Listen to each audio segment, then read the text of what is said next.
Shalom pemirsa CBN Indonesia dimanapun Anda berada, senang sekali kita boleh bertemu kembali dalam acara pembacaan buku Yesus Nama di Atas Segala Nama.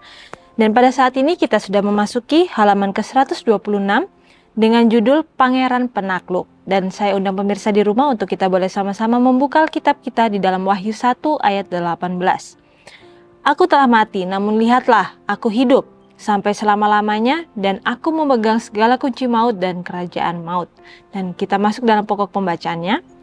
Para tawanan yang diangkat dari kubur pada saat kebangkitan Yesus adalah trofinya sebagai pangeran penakluk. Demikianlah dia membuktikan kemenangannya atas maut dan kubur. Demikianlah dia memberikan sebuah janji dan kepastian kebangkitan bagi semua orang benar yang sudah mati. Mereka yang dipanggil dari kubur, mereka pergi ke kota dan menampakkan diri kepada banyak orang dalam wujud kebangkitan mereka, dan bersaksi bahwa Yesus benar-benar telah bangkit dari kematian, dan bahwa mereka telah bangkit bersama Dia. Suara yang berseru sudah selesai terdengar di antara orang mati.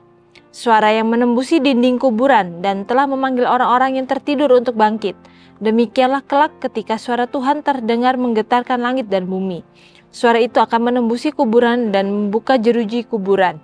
Gempa bumi yang hebat kemudian akan menyebabkan dunia berputar ke sana kemari seperti seorang pemabuk. Kemudian Kristus, Raja Kemuliaan, akan muncul didampingi oleh semua malaikat surga. Dan pemberi kehidupan akan memanggil semua orang benar yang mati kepada kehidupan yang abadi. Jadi bagaimana di sini?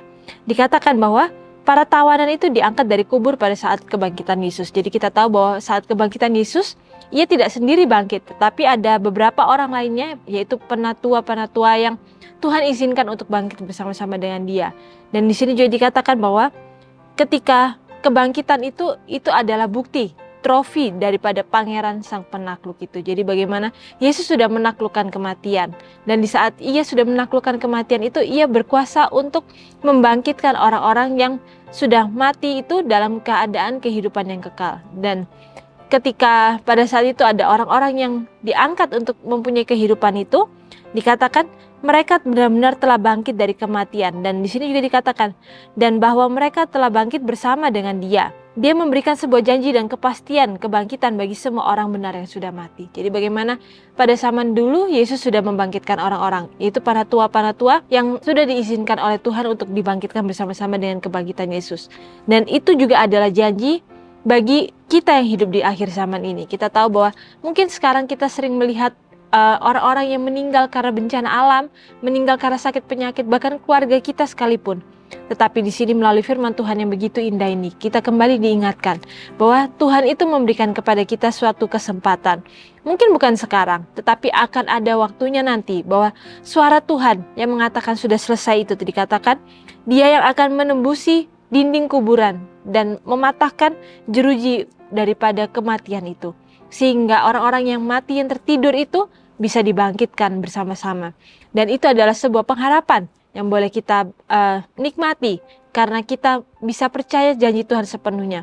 Karena ketika Tuhan sudah berjanji, Tuhan pasti akan menepati. Gempa bumi yang hebat akan menyebabkan dunia berputar ke sana kemari seperti pemabuk.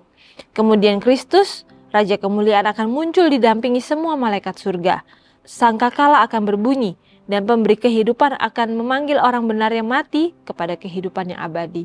Jadi bagaimana di sini juga dikatakan bahwa hanya orang benar yang sudah meninggal sajalah yang akan dibangkitkan. Tetapi orang-orang yang memang sudah menolak Roh Kudus itu, menolak kebenaran Kristus itu, maka ia tidak akan dibangkitkan bersama-sama dengan orang-orang benar itu. Tetapi ia akan dibangkitkan untuk menerima akibat daripada setiap perbuatan mereka, daripada setiap pilihan-pilihan mereka. Jadi bagaimana di sini kembali kita diingatkan bahwa ketika kita menjalani kehidupan kita yang saat ini, kita masih mempunyai waktu untuk selalu bersedia, untuk selalu bersiap, untuk menjadi kelompok daripada 144.000 itu. Kelompok daripada umat-umat yang Tuhan sudah janjikan tidak mengalami kematian, tetapi mereka bisa melihat kedatangan Tuhan yang kedua kali. Meskipun kita tidak tahu bahwa kapan waktunya yang persis Tuhan akan datang, tetapi Tuhan bilang akan ada waktunya nanti ketika semuanya itu sudah tergenapi. Ketika setiap kejahatan orang itu sudah sampai di puncaknya. Dan setiap orang itu sudah dihakimi menurut setiap pilihan perbuatannya. Dan itu dimulai dari orang-orang yang mengenal akan firman Tuhan itu terlebih dahulu. Jadi bagaimana ketika kita masih diberikan kesempatan, kita hendaklah selalu menggunakan kesempatan itu dengan sebaik-baiknya. Dengan bertanggung jawab, karena itulah yang Tuhan berikan, waktu yang Tuhan berikan untuk kita boleh bertobat setiap hari. Memperbaiki diri kita setiap hari, supaya kita bisa menjadi orang yang benar setiap hari. Dan itulah bekal kita. Karena Tuhan ketika datang, Ia hanya bisa mengubahkan raga kita menjadi raga yang sudah berbeda dengan kita yang masih manusia berupa daging ini. Dan itulah yang Tuhan bisa ubahkan. Tetapi karakter yang sudah dibentuk itu tidak bisa Tuhan ubahkan. Jadi karakter yang sempurna itu harus kita latih setiap hari. Apakah kita bisa mencapai kesempurnaan itu?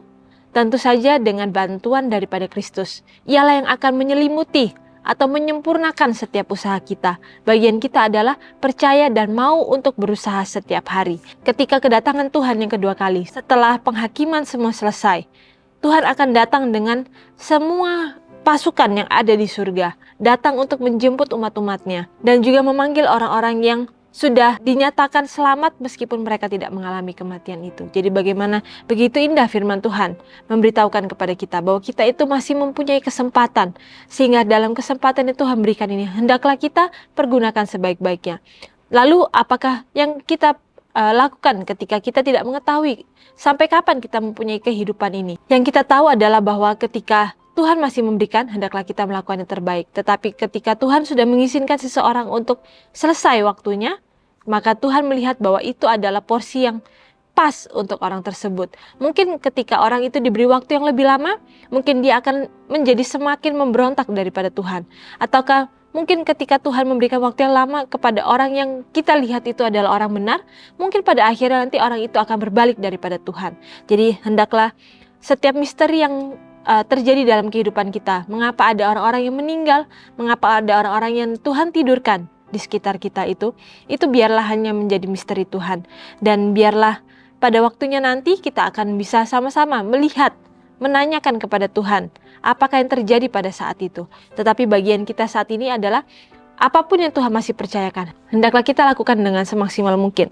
Sudah diketahui dengan baik oleh para imam dan penguasa bahwa orang-orang tertentu yang sudah mati dan sudah bangkit pada kebangkitan Yesus. Laporan otentik disampaikan kepada mereka tentang orang-orang berbeda yang telah melihat dan berbicara dengan orang-orang yang dibangkitkan ini, dan mendengar kesaksian mereka bahwa Yesus, pangeran kehidupan yang telah dibunuh oleh para imam dan penguasa, telah bangkit dari kematian. Laporan palsu bahwa murid-murid telah dirampok, makam tubuh guru mereka itu begitu gencar diedarkan, sehingga sangat banyak orang yang mempercayainya. Tetapi para imam dalam membuat laporan palsu mereka telah melampaui batas mereka sendiri, dan semua orang yang suka berpikir tidak dibutakan oleh kefanatikan mampu mendeteksi kebohongan tersebut. Jadi kita tahu bahwa pada kebangkitan Yesus itu imam-imam di sini dikatakan mereka membuat laporan palsu karena mereka mau menyangkal bahwa kebangkitan Yesus itu telah terjadi. Jadi bagaimana di sini dikatakan meskipun mereka berusaha untuk membuat laporan palsu bahwa tubuh daripada guru itu, Yesus itu sendiri akhirnya telah dicuri, di sini dikatakan, dan melampaui batas mereka sendiri, dan semua akhirnya dikatakan semua orang yang suka berpikir itu mereka akan bisa melihat kebohongan itu, dan mereka itu tidak dibutakan oleh kefanatikan. Jadi bagaimana di sini Tuhan tidak menginginkan untuk adanya kefanatikan dalam kehidupan kita. Mungkin kita merasa kehidupan kita ini adalah kehidupan yang benar. Kita selalu melakukan apapun yang diperintahkan oleh firman Tuhan, sama seperti seorang pemuda yang datang kepada Yesus itu. Ia sudah mengatakan bahwa ia sudah melakukan setiap yang hukum itu sudah tuliskan. Ia tidak mencuri, ia tidak berbohong, ia sudah melakukan berbagai persembahan yang diperlukan, dan ia rasa bahwa dirinya itu sudah pantas untuk mendapatkan kasih Tuhan itu. Tetapi apa yang Tuhan katakan bahwa ada salah satu dosa tersembunyi, yaitu dosa untuk mengasihi atau menyayangi dirinya sendiri. Itulah yang Tuhan ingin untuk dihapuskan. Bagaimana Tuhan menginginkan bahwa orang muda itu untuk menjual daripada setiap harta yang ia miliki. ketika ia menjual harta-hartanya itu, maka disitulah ia tidak bergantung kepada harta-hartanya itu, tapi ia bergantung sepenuhnya hanya kepada Tuhan. Dan begitu pula dengan kita yang hidup di akhir zaman ini. Tuhan tidak menginginkan untuk kita bergantung kepada hal apapun di luar bergantung sepenuhnya hanya kepada Dia. Karena hanya Dialah yang bisa memberikan keselamatan itu kepada kita. Lalu di sini juga dikatakan bahwa para imam dan pemimpin terus-menerus merasa takut. Jika berjalan di jalan-jalan atau di dalam rumah pribadi mereka, mereka harus bertemu muka dengan Kristus yang telah bangkit. Mereka merasa bahwa tidak ada keamanan bagi diri mereka sendiri. Paku dan salib tampak sebagai perlindungan yang buruk terhadap anak Tuhan yang telah bangkit. Tertulis dalam buku The Spirit of Prophecy, volume 3, halaman 223 dan 225.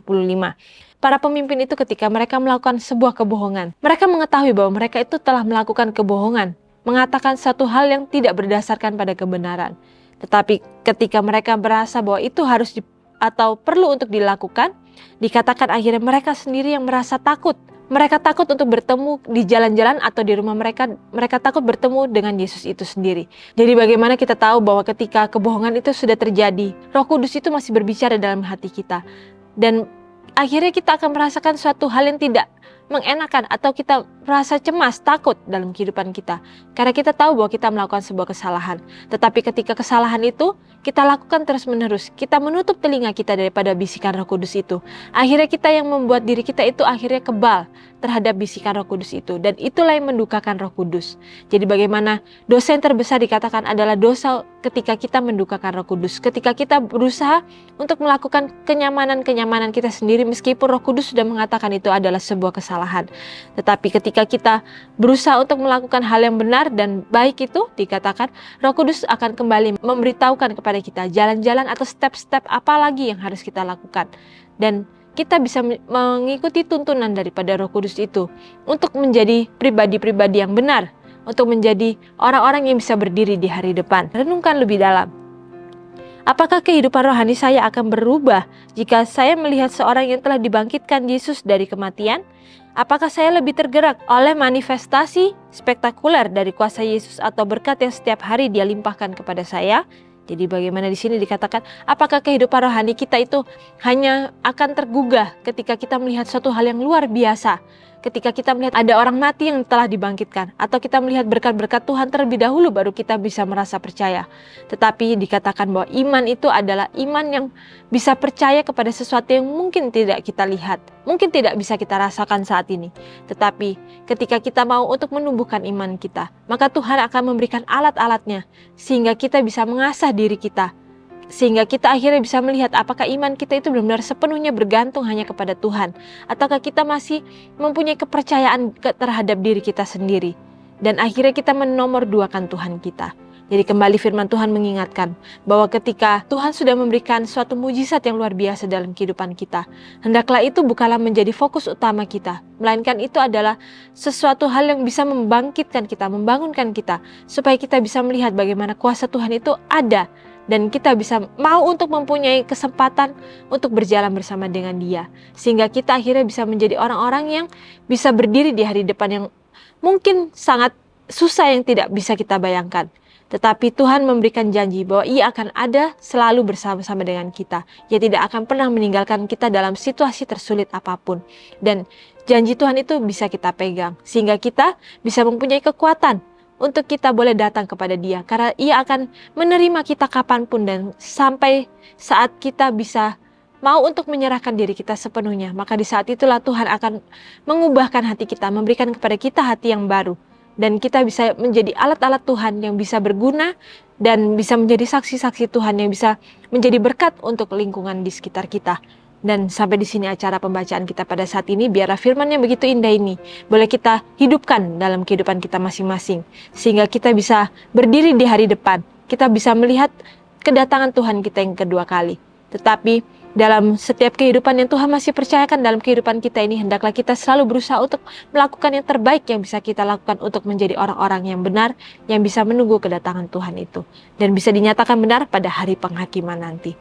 Dan sampai di sini acara pembacaan kita pada saat ini, dan sampai bertemu kembali dalam acara pembacaan-pembacaan yang selanjutnya. Tuhan memberkati.